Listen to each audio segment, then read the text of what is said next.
I sat down in a restaurant not so long ago, about 2 tables over. A guy kept looking at me. He stood up. He walked over to my table. He pointed at me and he said, "You're Captain Plumb." I said, "Yes, sir. I'm Captain Plumb." "You're that guy. You flew jet fighters in Vietnam. You're a fighter pilot, part of that Top Gun outfit, shot down off the aircraft carrier Kitty Hawk. You parachuted into enemy hands. You spent 6 years as a prisoner of war." Somewhat dumbfounded, I looked up at this guy and I said, "How in the world did you know all that?" He chuckled and he smiled and he said, "Because I packed your parachute." Tell you this, for this guy that runs around the country making speeches, suddenly I was speechless. The best I could do was stagger to my feet, reach out a very grateful hand of thanks. He came up with just the proper words. The guy grabbed my hand, he pumped my arm, and he said, "I guess it worked."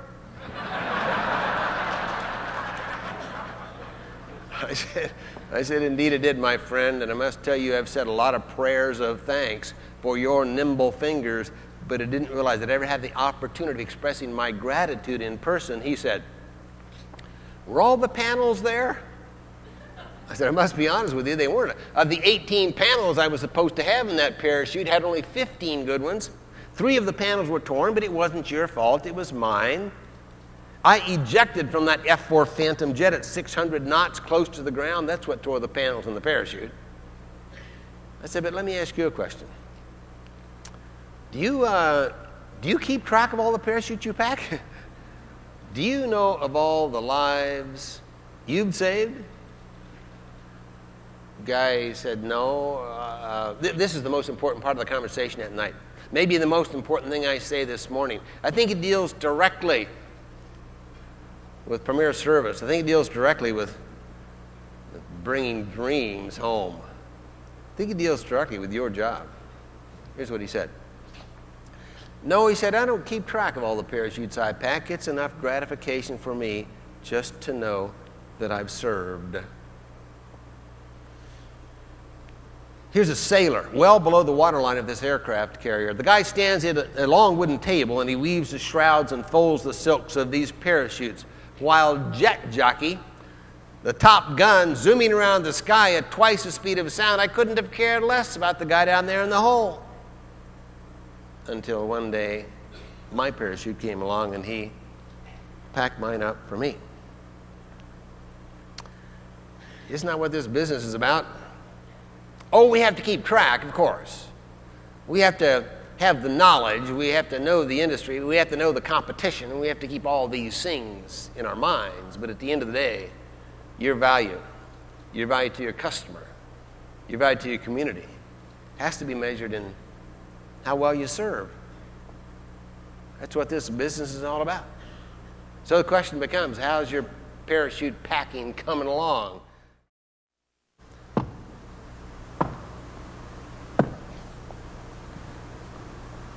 The prison cell I was in Vietnam was 8 feet long and 8 feet wide.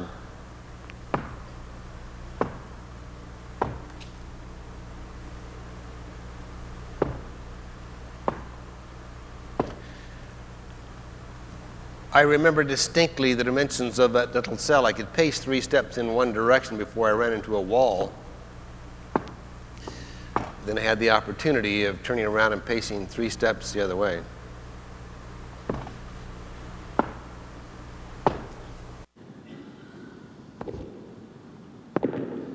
I'm describing this scenario to you somewhat semi-dramatically. Please excuse the drama.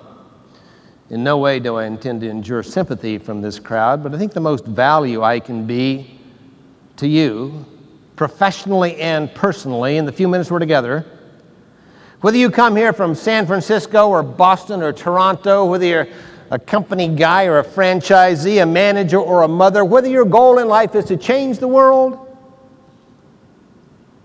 or to change a diaper, the most value I can be in the few minutes we're together is to invite you into my little cell. There's a great deal to be learned here. So for the next few moments, I'd like to ask you to try your best to smell the stench of that imaginary 2-gallon bucket over there in the corner I call my toilet. I'd like for you to try to feel the baking heat of a tropical summer in a tin-roof prison cell 10,000 miles away from the good life.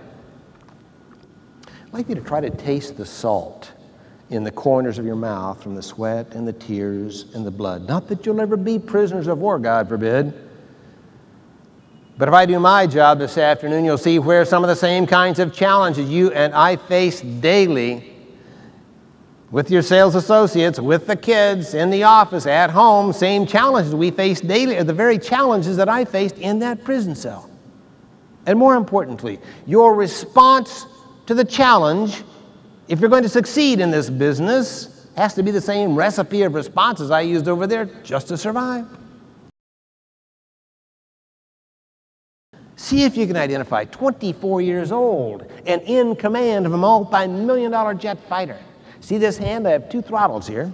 I shove these throttles into the afterburners. I can go 1,400 miles an hour, and that's a long way from a John Deere. See this pinky? I have a trigger on my control stick. Pull the trigger, release the missiles. I can knock down enemy airplanes that I can't even see. I really am the top gun. I'm the best of the best. I'm the guy that always stands tall. I'm the one that's never afraid. Hey, I'm probably bulletproof. How about you? Ever feel bulletproof? Boy, we've had some good years in real estate, haven't we? Boy, it's easy to rake in those listings and put our agents out there on the street and just count the profits and then we get to the point where look at me. I'm the best there is. I don't need any training. I don't need to upgrade my technology. I don't need to change any of my systems because, man, I got those customers in the palm of my hand. Look at that. We are doing great. We are bulletproof. Here's the advice when you start feeling bulletproof. Check your 6 o'clock position. You got a missile back there sneaking up your tail. I found in the corner of my prison cell, no cricket, but a little piece of wire. It was about that long, and it was poked through a hole at the base of the cell wall and scratching on my concrete floor, making a chirping noise like a cricket. Are you with me? Can you imagine what might be going through your mind in a situation like this? Then can you equate this to a sales presentation or a leadership principle? I'm watching the little wire, and I'm thinking to myself, wow, somebody wants to network. Somebody wants to be on my team. Somebody wants to help me make my numbers. Boy, do I need to tug on that wire. Now, what's the overriding emotion? Why didn't I tug on this wire at first? Hint, it's the same single 4-letter word that debilitates you. As managers, as brokers, as parents, as citizens, it's called fear. Oh, another 4-letter word, R-I-S-K, risk. You see, I think that's the thing we're missing. Because I think that's the tool that you and I have to use to tap into these resources that we have. It doesn't just fall in your lap, you know?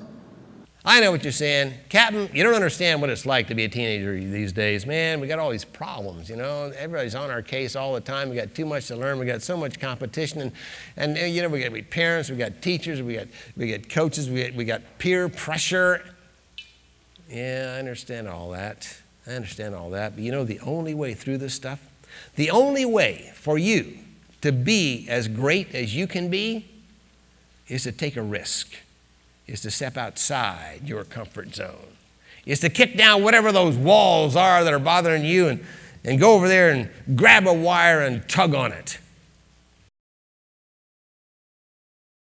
Let's try to measure your value to SCA Americas, okay? Let's measure your value to your team. Let's measure your value to your family. Let's measure your value to your God. It can't be measured in the easy times. Anybody can show up. Notice that? Your true value has to be measured when the heat's on, when things are tough. Your value shows up when you're confused and you don't know the answer and everybody's on your case. Your value shows up when you want to quit and your boss wants you to quit. Or let's turn the coin over. What if you had the perfect life? What if everybody said yes to all your great ideas, okay? What if you only dealt with princes and princesses and beautiful people? You got the feeling, really, would you be as good as you are today? Would you get up as early? Would you dress as neat? Would we even have a meeting like this? Or what if there was no KC, okay? What if there was no Scott Paper, okay? What if there was no Procter & Gamble? What if you had no competition at all? Really? Would you try as hard? Would you be as upfront and close to the edge? Would you as proactive? See, here's my point, okay? Hang in there. You're not going to believe this at first. Here's my point.